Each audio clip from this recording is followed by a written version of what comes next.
Some say the reason why is I told you to stay away and slap felt so natural, smooth, and real is because of the animation or the voice acting, even the shock of side character deaths. And yes, they contribute significantly, but I dare say it's because the scene was written like a karaoke sing-along.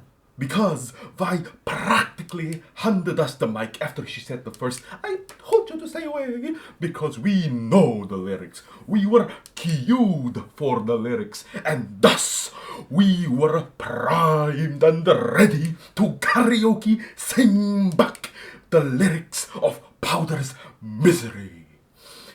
Build up. Evolution of recurring story threads, or more commonly known as timing and pacing, is the reason the words that swung the slap felt so lactose intolerant, as it's not one bit cheesy. This will be the topic of our study today. We will explore how it works, its benefits, and how Arcane used it. All so that we may utilize this lactose intolerant theory to better understand, critique, and create stories. However, if you feverishly disagree or even are cringing at this moment, I implore you to please hear me out. Understand my reasoning so that way you can spot the flaws of my argument and argue a better contributor to the natural flow of the slap scene that will put my theory in the discount cheddar pile. So, if we may begin, let us start. Timing and pacing in the context of narrative is about structure. They may sound the same, even interchangeable, but the difference is that timing focuses on the structure within a scene, the minute details, whilst pacing is the structure of events within the grander narrative scope. The balancing act is that timing must be backed by pacing to have dramatic weight, whilst pacing needs good timing to make the events stick in the first place in order to add weight. So let's begin with the bigger picture first before we dive into the karaoke sing-along smaller scope segment. Pacing a drama well is straightforward. Just hit all the necessary emotional beats that makes the payoff feel like the most natural course of consequences of what came before. Kinda like dominoes.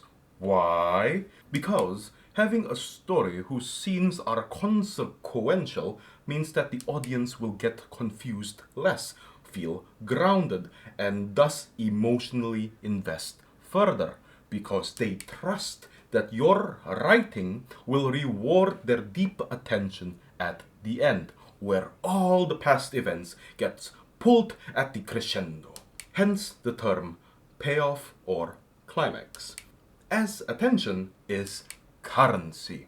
If you are not rewarded for your time and energy, it would not feel nice. Thus, it's important that the payoff compensates the audience's investment for each scene, episode, and season, or else it'll feel like we're working overtime unpaid. To prevent this, let's look at the general outline of pacing. We have the foundation, build-up, and payoff. The foundation must be clear on the drama it wishes to build. The build-up must focus on building that drama, and the payoff must tie everything together.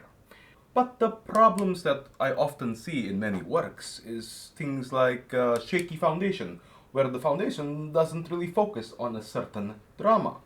Then we have a rushed build-up, which lacks important structural scenes, or has too much filler episodes in the build-up that it can be skipped. And then we also have those anticlimactic payoffs, like vague or deus ex machina endings, where essentially the writers gave up on solving the drama by slapping a happily ever after, or worse, a melodramatic payoff, where the drama spikes but doesn't have the building blocks to hold it up, making the ending feel unearned, hollow, leaving the audience empty. Good thing Arcane doesn't do this though. So let's see how Arcane approaches their pacing. From a season-wide view, Arcane has 3 acts. You can view Act 1 as the setup, Act 2 as the build-up, and 3 the payoff. But arguably, each act has these 3-part outline structure for themselves, and even each episode. So for now, let's just focus and investigate Act 1 to see if they paced the drama well. So, did they set the foundation of the drama well? Yes, they did. The main drama is set around the team captain and Useless over here. Vi wants to be a good leader, but Powder keeps failing the team, and Vi just can't break it to her. Meanwhile, Powder wants to prove her worth to get her daily dose of Vi validation cookies, but at the expense of the entire team. This is the clash, the drama setup. Who will crack first? So next up, did they build on this drama good enough? Yes, they did, because Powder starts to show her usefulness. Kinda. But this is an analysis, not a critique, so I'll dive into that particular kinda another time. And Vi is still procrastinating on the skill issue reality check, protecting Powder from the reality of the failed mission. But when the consequences begin to catch up, the feelings protection thing begins to crack. Vi finally puts Powder on the sidelines, and Powder for the first time loses that big sister validation cookie jar. So what does the payoff do? They make Powder's gluttonous need for diabetes get the better of her, going against Vi's wishes because Vi did not teach her to stand down soon enough, which is the consequence of Vi's habit of protecting Powder's feelings, which is more like an addiction at this point. And then Powder's help turns to harm, making Vi finally reveal her pent-up feelings for Powder's skill issue in a slaptastic manner, which is the natural consequence of both Vi's bottling emotions and Powder's neediness going unchecked for too long. This is why the events feel natural, like Domino's toppling with a fulfilling taste of tragic irony. It ties everything together. Thus, the emotional logic pacing is solid and smooth. Now, it's for the timing to fill in the blanks and make it memorable. But before we get to that, I just need to mention an infamous pacing technique that Arcane manages to use wonderfully to set the foundations of each characters. Flashbacks. Bad discount cheddar flashbacks interrupt momentum. They often get slapped right before the emotional climaxes, thus feel lazy or even manipulative. But Arcane uses these flashbacks like appetizers, easing the audience into the characters before the main drama takes over and the intro plays. Thus, it prevents the momentum issue and helps set up the motive and tone of the characters ahead of time, allowing the flashbacks to ferment and become nostalgic once the drama starts rolling, immersing us into the characters deeper, naturally. 2 birds with 1 stone.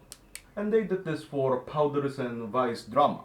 Jace, Victor, Caitlyn, heck, I think technically the Act 1 was kind of a 3-episode flashback. But again, these opening flashbacks really help set the foundation of the pacing, especially with how quick they are, preventing us from investing too much to their past, but enough to be excited to see the present. This is good pacing, planning, and not a last-minute foundation setup where they just slap a flashback right before a climactic or payoff moment, because that would essentially be procrastination. And I'm so glad Arcane didn't and wouldn't do such a thing. Why are you looking at me like that? Okay, now it's time for the timing. This is where things can get a little punchy.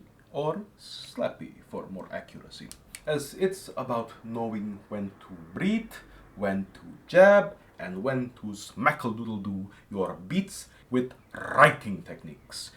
This is right key do, or karate. My deepest apologies. Unless you're a storytelling father, then you're welcome. The goal of timing is to make a scene feel natural. The smoother the beat delivery, the more expensive the emotional damage hospital bill, which is usually handled by a close friend or a pillow.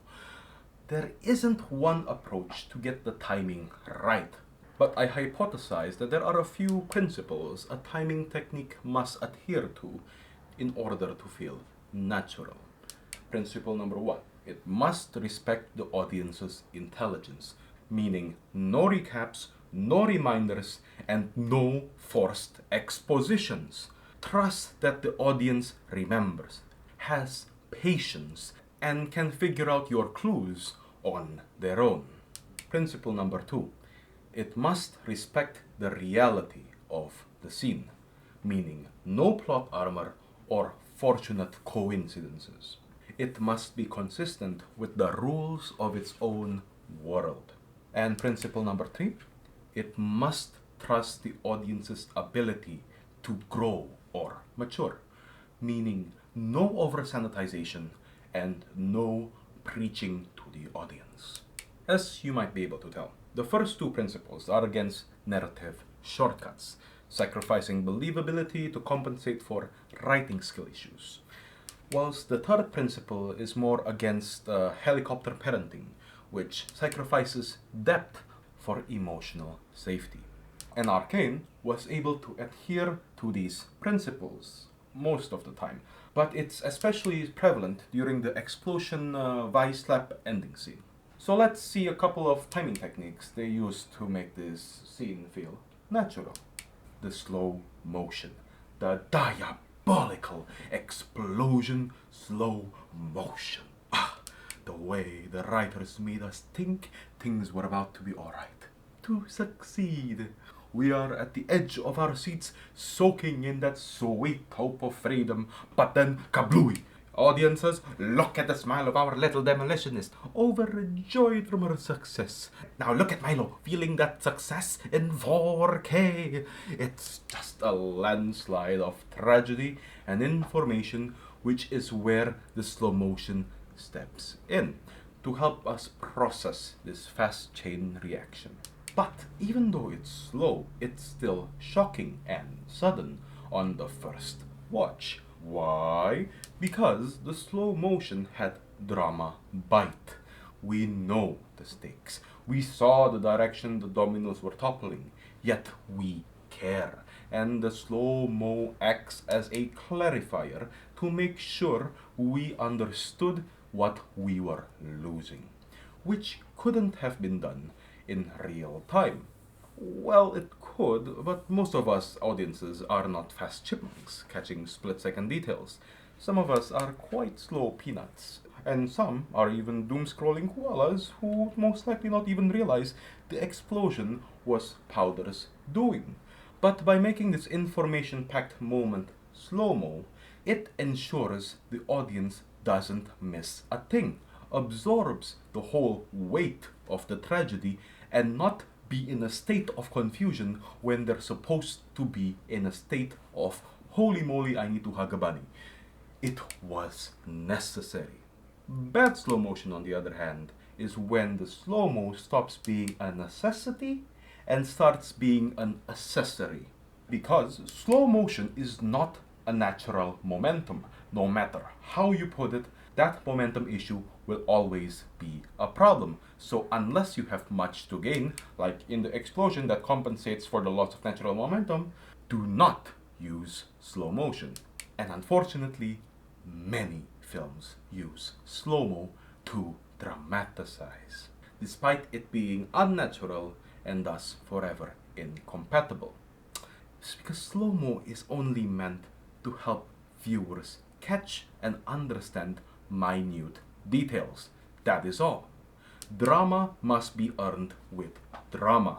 which is made by writing, not special effects. It cannot be synthetically manufactured, and to press my point, imagine if the powder slap follows the slap scene techniques of cheesy K-dramas and Bollywood shows. As Powder begs and apologizes, Vi, enraged, runs at her little sister and slap. Now, at the slow-mo, sprinkle it with some dramatic lyrical music, and do not forget to repeat that slap multiple times like it's a Gatling gun with different angles, filters, and effects. And oh, don't forget to put the sponsor's logo whilst this is all happening. Beautiful, though I do think we're missing a little.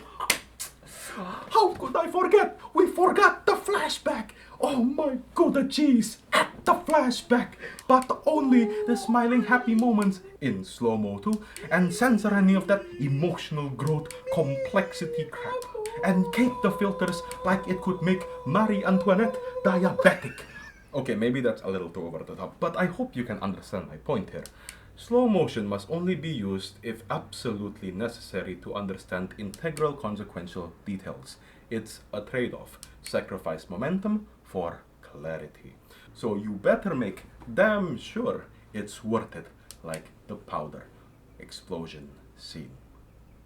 I'm just so glad Arcane didn't and would never misuse a slow motion for dramatization.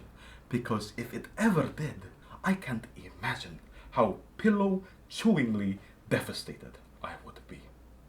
You're giving me that look again. Why? Stop! Alrighty, on to the next timing technique that we've been waiting for. Escalation. The slap scene escalation. You know how when a song repeats a verse so that the singer can sing it once to prepare the audience and then hands the audience the mic to sing along? Vi's line, "I told you to stay away," is like that. She sang it once, hands us the mic, and she, no, you know the lyrics, now we sing it together. And it slaps, literally, making the escalation feel like a two-step ladder. Ladders feel natural. Escalators are even better. Jumping to the next floor of a skyscraper isn't. Escalation prepares and guides us through the beats, be it emotional or logical. So it's essentially pacing, but micro, like within a scene, beat, or even moment. It is the stages, the acts. Like, see when Powder tells Vi about the monkey bomb. How Vi starts with confusion, realization, denial, anger, and then adios, little one. She cycled the stages of being wrong for us, so we can escalate through all the necessary floors to get to that level of drama. And the writers didn't skim it either, which would have felt odd, especially if you're old with balancing problems. Yeah, just try imagine how you'd fare on a Ferrari engine escalator. Whilst what we got has a nice Prius or a Camry rhythm to it that we can feasibly follow. And just to imagine how ridiculous it would look if it was rushed. Powder would be coming up to Vi saying, "Vi, my monkey bomb finally worked. You did this? Yes! And that wouldn't hit hard because our brains are still in the opening verse, the first floor, and she's up there in the penthouse causing disbelief. However, if they did it too slow, it would be like climbing a skyscraper with a ladder. By that point, Silco and his goons would probably be almost finished eating their popcorn whilst watching Vi and Powder almost get to the slap scene. So, if you plan to use this technique of timing, escalate with a thoughtful speed. Make sure to pass every necessary emotional floor before getting to the destined height level of your drama, and your escalation timing technique would do wonders. Okay, now on to the next timing technique, though just let me check my time real quick. Oh my flippers, I've almost passed the nerd about it time limit. Good thing I checked the time unintentionally so that I stop here before I blabber any longer with more techniques, to which I still keep learning new ones. So, if you know any timing and pacing techniques in Arcane or from other shows that you'd like to share, please do. But what do you think about my theories on timing and pacing, especially if you were fuming earlier? Are you still in disagreement? If so, thank you very much for being patient, open, and understanding. Please write your counter-argument for the element that contributed more to Vice Lapsing's natural flow. And if you have a critique or challenge for my presented theories, that is good as well. And I will look forward to reading them so that we all may improve our critical thought in the craft of storytelling. Alrighty, before I bid farewell, the next video analysis will be about Arcane's admirable use of music and audio. So look out for that if the topic interests you, as sound, after all, is half the sensory value of film, some say. And that would be all. Thank you for your time, and I bid you farewell. Yours, Timberly, Bookshelf Beaver.